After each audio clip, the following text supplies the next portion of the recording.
Prince, Madame, Monsieur le Directeur, Messieurs les doyens, Mesdames, Messieurs, chers étudiants, je suis particulièrement heureux et honoré d'ouvrir cette journée d'études consacrée à la thématique « Peut-on encore parler de Napoléon aujourd'hui ?»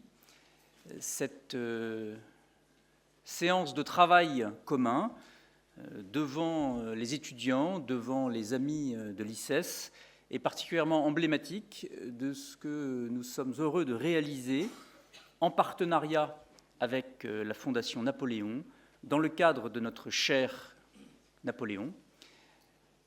Travail sur des thématiques à la fois classiques et audacieuses sur le plan intellectuel, symptomatique et emblématique de notre volonté à l'ICES de travailler en toute liberté, conformément à ce qui doit être le cadre d'une réflexion scientifique.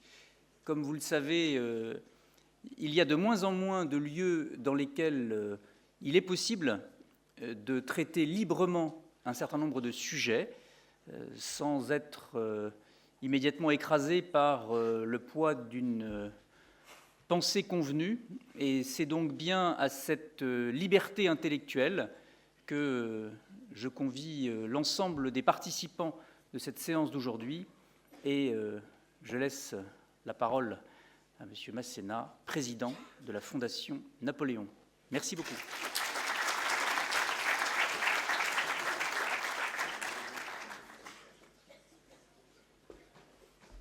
Rassurez-vous, je serai bref. Monsieur le Président, merci pour vos gentilles paroles. Je suis très content d'assister et de participer à cette journée, cette matinée, pour parler de Napoléon encore. Je constate qu'on en parlait avant, on en parle encore, et il me semblerait qu'on soit appelé à en parler encore pendant de nombreuses années. C'est le 10e anniversaire de la chaire Napoléon que nous avons créée entre la Fondation Napoléon et l'ICS, ce qui pour nous est vraiment un moment assez significatif, puisque ça prouve que le rôle de la Fondation Napoléon s'étend bien au-delà de l'aspect strictement mémoriel, comment dirais-je, un petit peu anecdotique, mais qui a un véritable travail intellectuel, scientifique, diraient les marxistes, sur l'aspect historique. Tous les collaborateurs de la Fondation Napoléon, je crois à peu près tous, sont passés, ont travaillé ici et ont participé. Et nous avons actuellement 2 professeurs permanents de l'ICS, plus un 3e que je me permets de rattacher. Donc nous avons véritablement une action constante avec l'ICS. C'est la 9e journée d'études, je crois, à laquelle la Fondation Napoléon participe avec l'ICS sur différents sujets. Nous avons notamment eu un sujet sur le droit, et là nous avons de nouveau un aspect plutôt purement historique.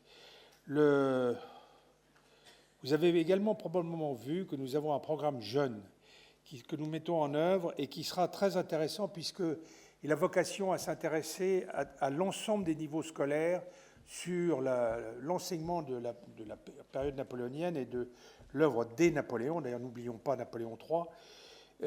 Et l'ICS sera vraiment en pointe, c'est-à-dire le niveau universitaire de ce programme d'enseignement tel que défini par ce que nous avons appelé le programme jeune. Je crois qu'on a des documents qui sont distribués et qui montrent ça. Enfin, aujourd'hui, de toute manière, sous la direction de notre directeur général, vous allez avoir des éléments intéressants et vous allez voir qu'on peut effectivement parler encore.